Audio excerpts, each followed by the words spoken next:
Hello and welcome to another episode of The Mark Medley Show. Today's episode is titled Two Metaphors for Life. And I title that based on a couple of observations that I made over the last day or so, or the last little while. So I'd like to share that with you, and it's one that's common sense, one that's nothing new, but once it's brought to the forefront, as Arsenio Hall used to say, it could be something that'll make you go, And the two metaphors are, one, you have to have the proper tools in order to really do a job in its proper manner, in its correct manner, or effectively. Have you ever tried to do a job and you didn't have just that tool that you needed to get it done? Whether, I know there's been some instances where I didn't have the proper drill bit and therefore I couldn't drill through the material I was trying to drill through. And then once I went to the local hardware store and bought a specific bit that was for that particular material, it would drill right through. Or have you ever had a situation where you just didn't have the needle nose pliers? Or you didn't have the right wrench. And then as soon as you did get the proper tool, you were able to get the job done much quicker than when you were trying to do it without the proper tool. Now, I'm speaking from the perspective of having been a jet engine mechanic for the United States Air Force for 9 years. And I remember very well, because it's been a long time since I've been in, but I remember very well working on the engines and having to be sure that we grab the right tool out of the toolbox to remove or either apply whatever part we were trying to take off, or either a part we were trying to put on or tighten up or what have you. And I've had that same scenario over and over again, where you didn't have the right tool. And we can apply this to whether you're in the school setting in terms of having pencils and pens and books and paper, or whatever setting you'd like to apply it to. It just goes so much better when you have the proper tools. Now, what brought me to this particular post today, or this particular episode, is I've really become more active on the exercise front of late. I've always been active. I've always done something physical. Particularly my sport of choice is cycling on my road bike. And when I go out on the road bike, I do no less than 20 miles. Even if I get back to my block and I'm down to that 19th mile, I'll circle the block a couple of times until I make up that last mile to make 20. And where I'm going with this is I added more exercise routines to my regimen this year. A few weeks ago, I joined the local YMCA. And that is one of the best investments I've made in myself in a long time. In some respects, I can almost kick myself for not having it done sooner, but everything happens in its appropriate time. But in any event, I've joined the Y, and there are so many different options in terms of exercising there. And I signed up again this year to do the 5-borough bike tour. I hadn't done the 5-borough bike tour in some years. I've done it about 4 or 5 times in total. Hadn't done it in a long time, and decided this year I was going to sign up for the 5-borough bike tour again. That's a 40-plus mile ride throughout the 5 boroughs of New York. So I said, you know what? I'm not going to go into that ride cold. I am going to train for it, hence my joining the Y. So not only do I lift the weights in the Y, I have the opportunity, especially now since it's winter. We're almost in the spring, but since it's winter and the weather has been cold, I have been able to get out on my road bike, but I have been able to train on the various cycles that they have inside the Y, the indoor cycles. And they have some wonderful choices on indoor cycles. So not only did I start working out on the indoor cycle and with the weights, I took a spin class.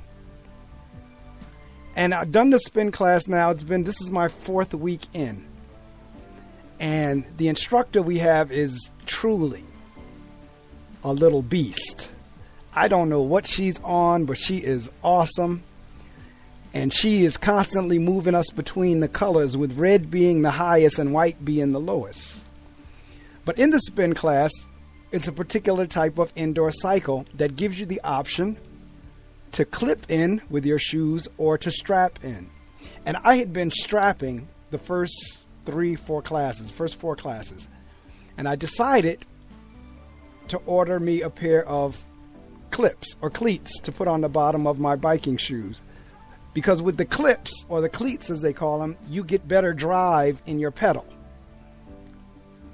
You get more power in your pedal with the clip or the cleat than you do with the strap.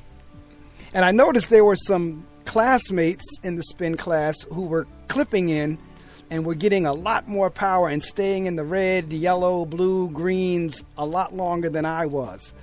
So I got my pair of clips and went on the bike today, and I could definitely feel the difference. Hence, what came to my mind is having the right tool to get the job done.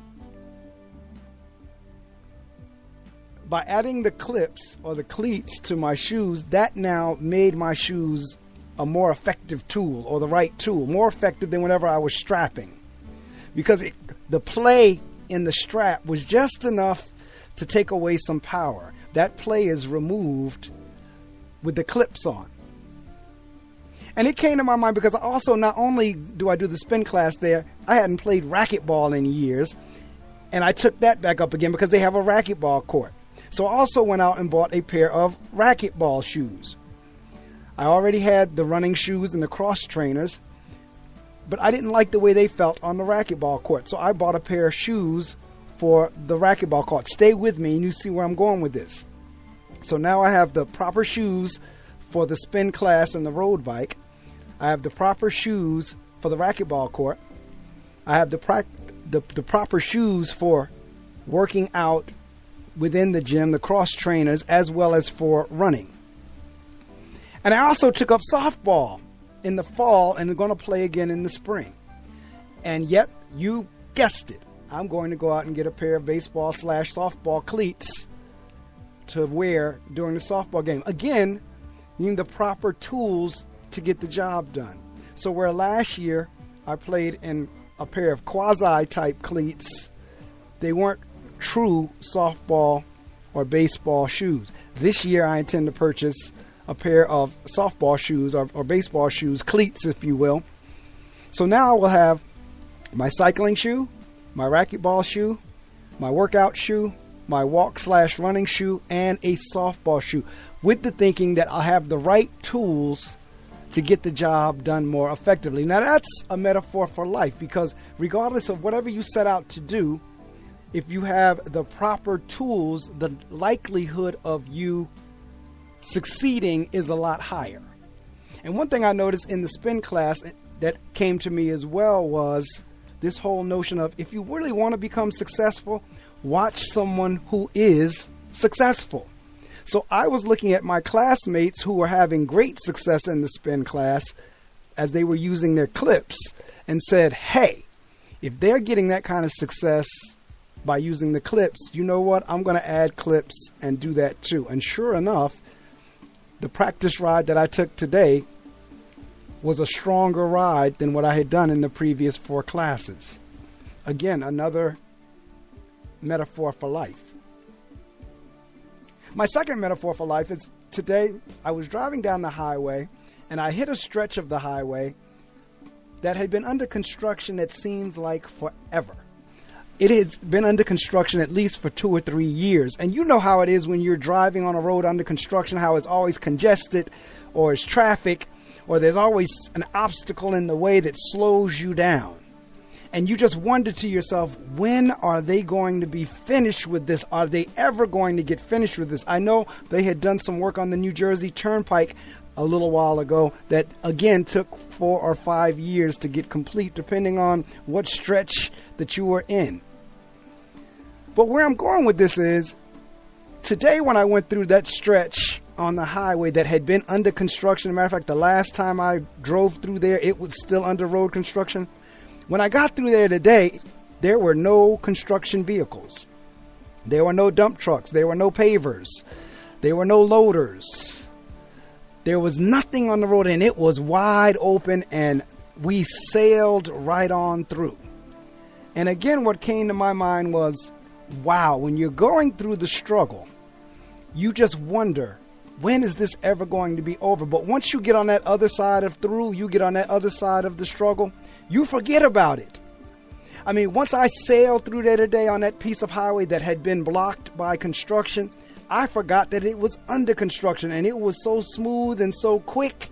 Now, I can imagine women can relate to this more so than men in terms of childbirth. When they're carrying that baby for the 9 months, and then when they get down to that point where they're having contractions and they're having to push, that is some crazy pain. And once that baby enters the world, and once that baby is out, that mother forgets all about all that pushing, all that straining, all those contractions.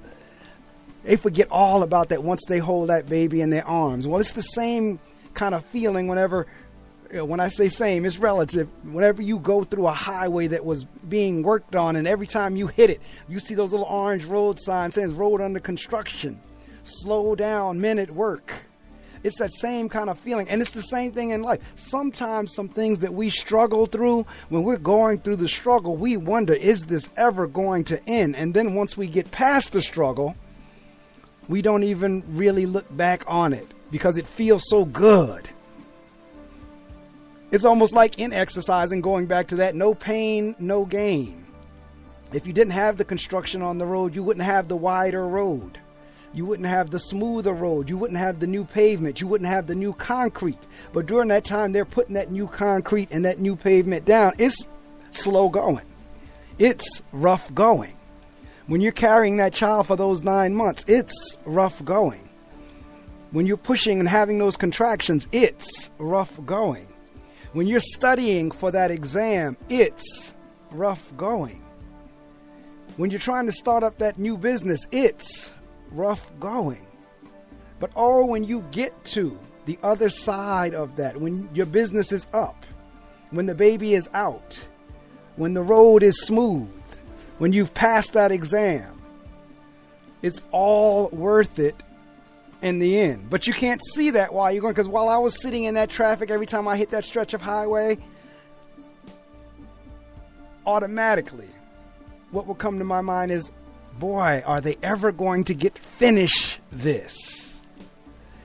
I'm sure those who've worked on doctorates or PhDs have that same feeling. Am I ever going to get done with this? And then when they put that hood on you, you barely remember the nights of being up at 1 and 2 in the morning studying and reading, because it was all worth it. So those are my two metaphors for life today. If you have the right tool, you can more effectively get the job done. And then in many instances, if not most, if not all, when you're going through a struggle, while you're going through that struggle, it seems like it's forever. But once the struggle is over and you're on the other side, you're on the smooth highway. You forget all about the dump trucks and the cranes and the loaders and the pavers and the men in hard hats. You forget all about that because you're now sailing at 65, 70 miles an hour where you could only do at 1.25 or 20 or 10, or sometimes it would be stopped to a parking lot. All those memories are erased because now you're whizzing through 65, 70 miles an hour. All the memories of that studying is erased because you now have on the hood. All the memories of the repetitions of the workout are forgotten or mean less because you've got muscle mass. All of the training that I've been doing in the spin classes, whenever I finish that 40 miles on the first Sunday in May, it's all going to be worth it. So make sure you're using the proper tools and make sure you have a proper perspective on struggle. You can catch the Mark Medley Show on all the podcasts, major distribution sites. I encourage you and invite you to follow and subscribe. You can also hear me live on Saturday mornings as I web stream around the world on gobrave.org, GOBRAVE.org. And in the northern New Jersey area, 88.7 FM radio. I'm on the air from 6 a.m. to 9 a.m. every Saturday morning. So I ask that you please tune into that as well, as long as you have a computer, as long as you have internet connectivity and speakers, whether it's your mobile device. You can catch me on Saturday mornings from 6 a.m. to 9 a.m. again on gobrave.org and 88.7 FM.